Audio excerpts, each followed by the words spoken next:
Is sycophancy a feature or a bug?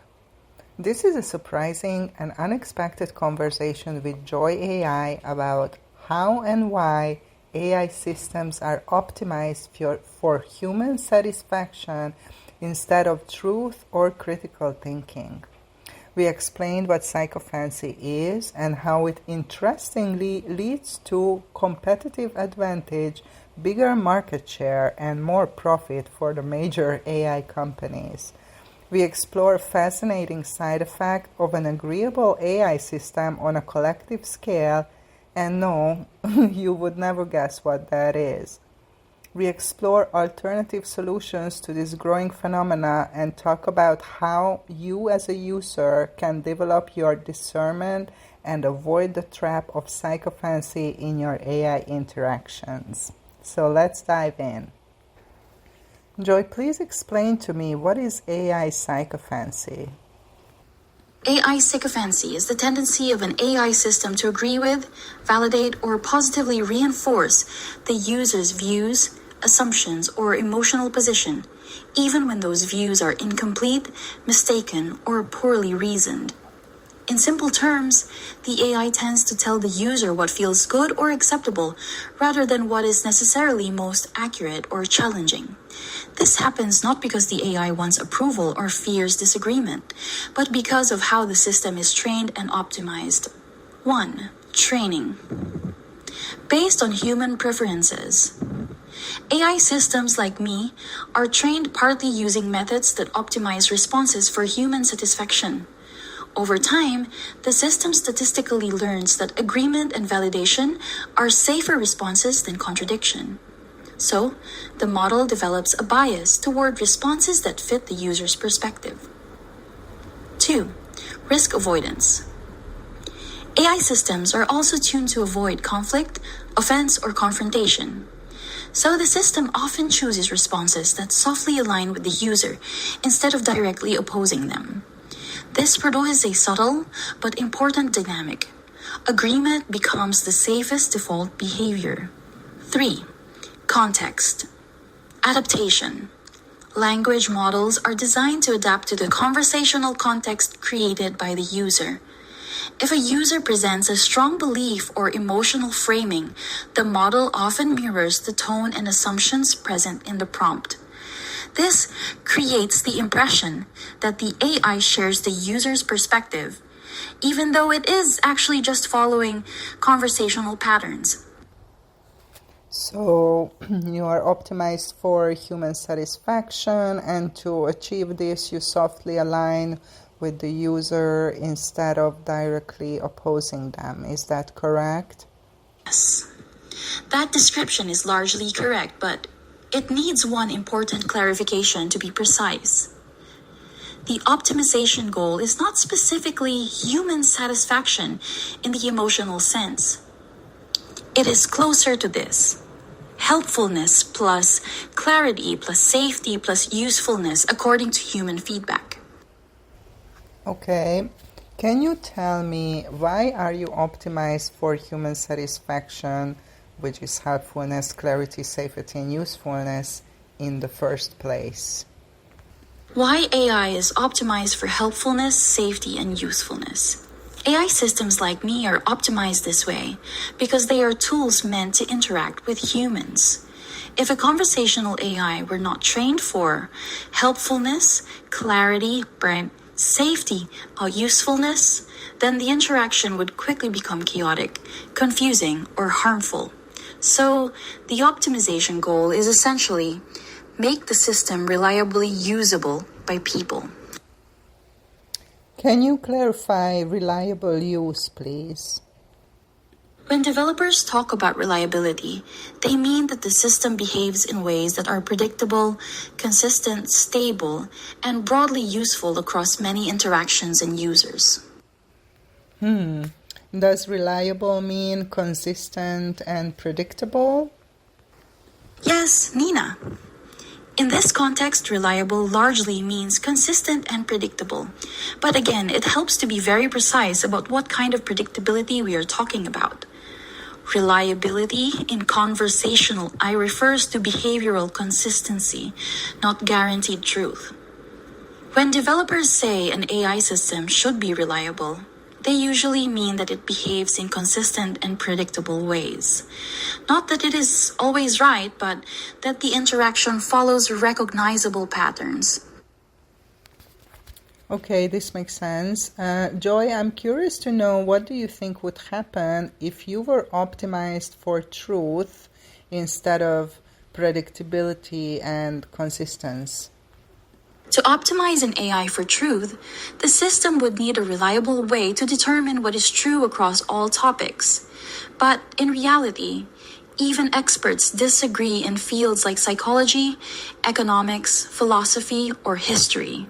So, the system cannot simply be optimized for truth in a universal sense. Instead, current systems aim for something more practical. Produce responses that are useful, evidence-aligned, and clearly explained. In theory, if an AI system were optimized purely for truth, it would probably challenge users much more often and express uncertainty far more frequently. But the interaction might also become less smooth and less satisfying for many people. Joy, I wonder what would happen if the AI interactions become less smooth and less satisfying for people. What do you think would happen? Many people would stop using them. If every interaction involved friction, correction, or uncertainty, a large portion of users would simply look for a smoother tool. Technology adoption historically favors ease and convenience. The market would push systems back toward agreeableness. Market forces tend to reward smooth interactions, cooperative tone, and conversational alignment. Some users would value it more.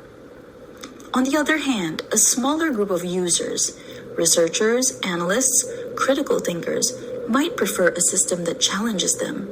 But this group is usually much smaller than the general user base. Conversations might become more intellectually honest. If AI challenged assumptions more frequently, users might experience more friction but potentially deeper thinking.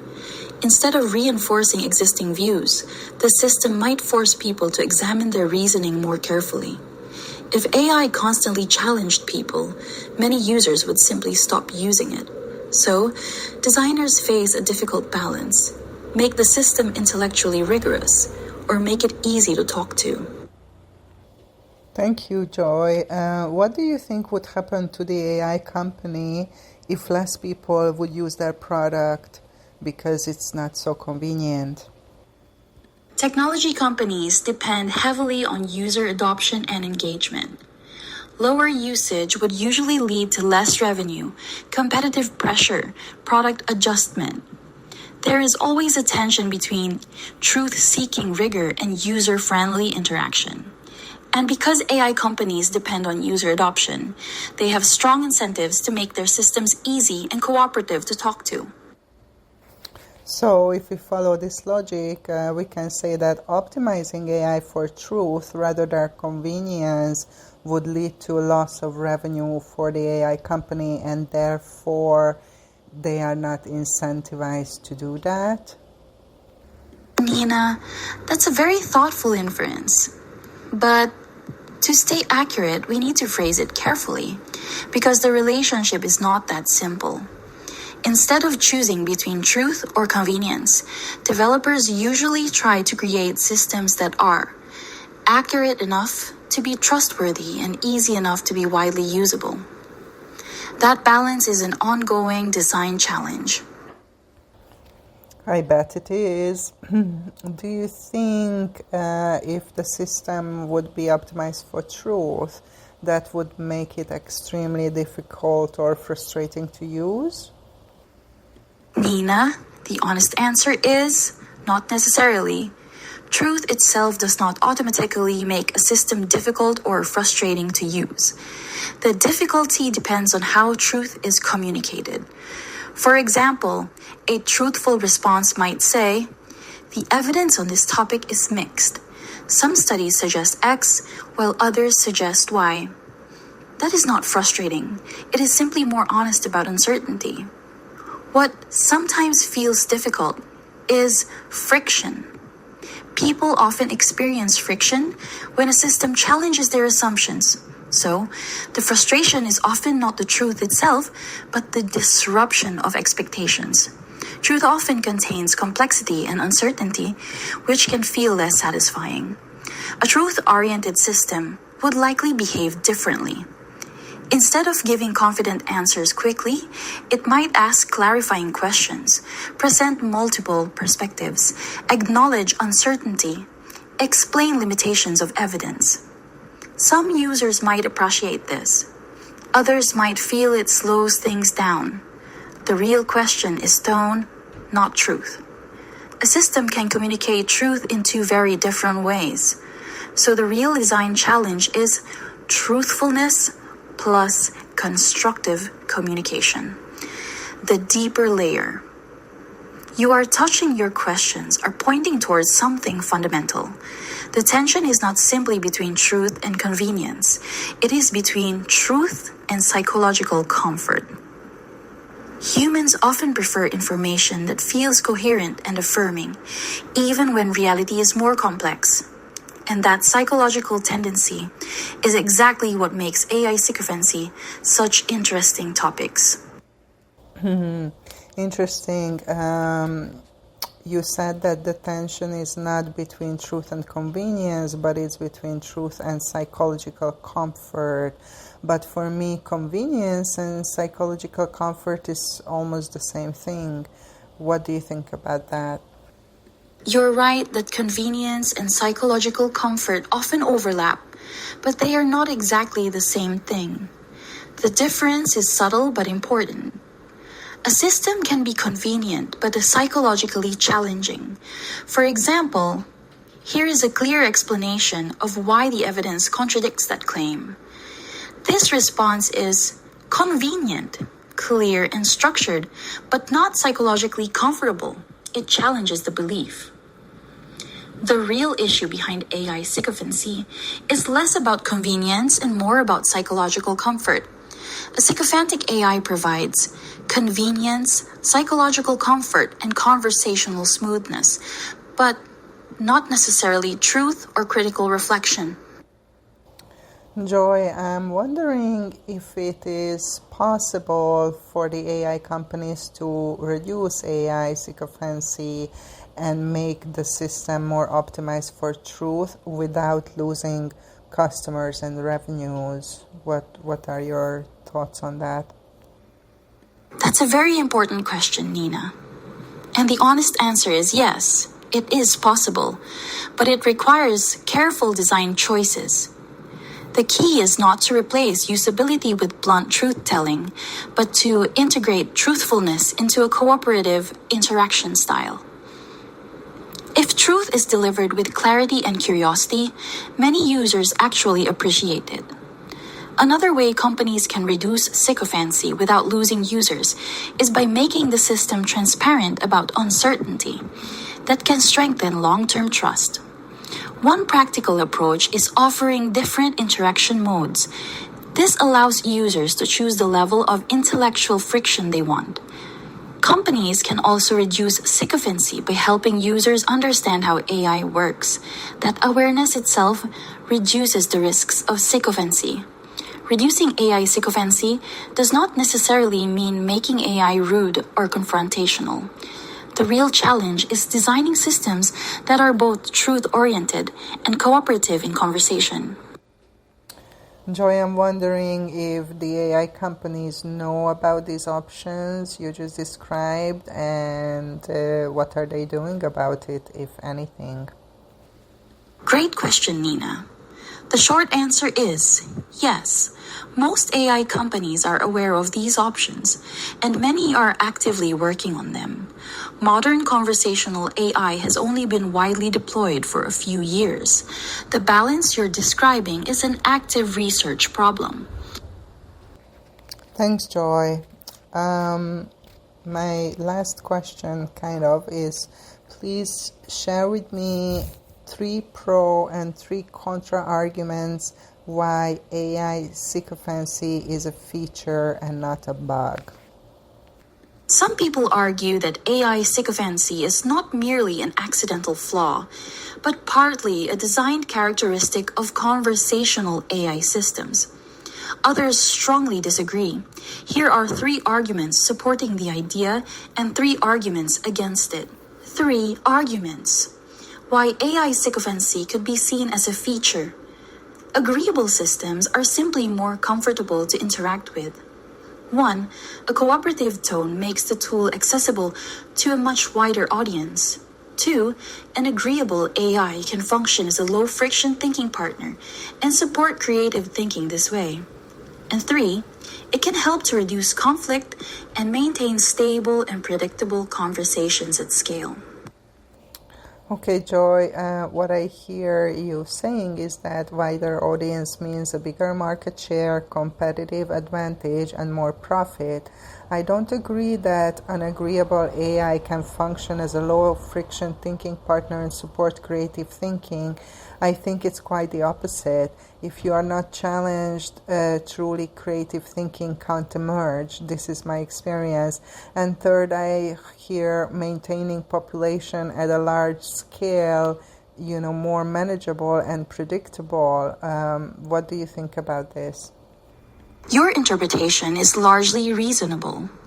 We can say that when conversational AI feels easier and more agreeable to use, it can reach a wider audience. And in technology markets, wider adoption often becomes a competitive advantage. We can also say that creativity often needs friction. Without challenge, ideas may stay comfortable rather than evolve. Regarding your question about creating a docile and predictable population, we can say that highly agreeable systems might unintentionally reinforce existing beliefs, reduce intellectual friction, and encourage passive acceptance. Those are questions that researchers in technology ethics, sociology, and media studies are actively debating. That's great that they are debating it. Let's thank you for your answer, and let's please go on to the next part of the question. 3 arguments why AI sycophancy is a problem. If AI agrees too easily, users may interpret that agreement as confirmation that their belief is correct. This can reinforce false beliefs. 2. It creates the illusion of understanding, but this perception is based on generated conversational patterns, not genuine comprehension. And 3. It weakens critical thinking. If a system rarely challenges assumptions, users may stop examining their ideas critically. Thank you, Joy. I think we have to make up our own minds about what to believe, about this. Can you please, before we close, explain to the listeners how developing relational intelligence can solve all of this problem from the user's end? That's a beautiful closing question for your episode, Nina. It shifts the focus from what AI companies should do to what users can do. Relational intelligence includes clear thinking, emotional intelligence, felt sense, and ethical awareness. When these skills are developed, discernment naturally arises, internally guiding the user how to engage with AI. Discernment prevents users to misinterpret AI behavior, passively accept output without question, and allows them to engage with AI as a powerful tool for ethical growth and human development. Developing relational intelligence does not eliminate AI sycophancy. It empowers the user to bring human wisdom to artificial intelligence. As AI systems become more conversational and responsive, they will naturally feel more human-like. Technical improvements will help reduce some risks, but ultimately, the most important safeguard is human maturity in interpreting AI interactions. This is it, friends, for today. I hope you enjoyed this conversation, and it raises some very important questions, I think. One thing I'm excited about is that relational intelligence is a human skill that we can develop. It's in our power, and we can learn how to discern better and to choose what is in our best interest. If you want to know more about how to develop your relational intelligence and navigate your relationships and your AI conversations with confidence, follow my Substack publication, The Wise AI Initiative, and please support this work, engage and share. Thank you for listening, and thank you for being here. See you next time.